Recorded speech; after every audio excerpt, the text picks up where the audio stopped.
Γεια σας παιδιά, και σήμερα θα κάνουμε ένα βιντεάκι. Το ξέρω παιδιά, sorry, είναι Δευτέρα. Αλλά παιδιά,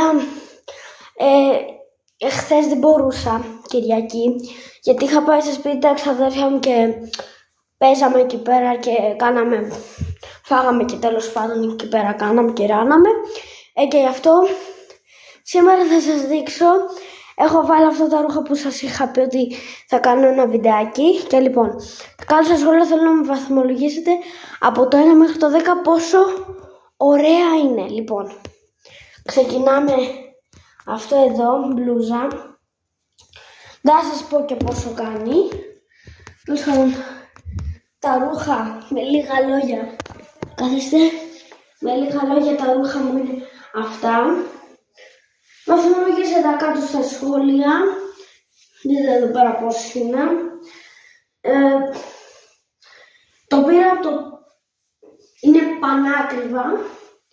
Τέλος πάντων, εσείς βαθμολογήστε με... βάλτε βαθμολογία κάτω στα σχόλια και τα λέμε σε ένα επόμενο βίντεο. Γεια σας!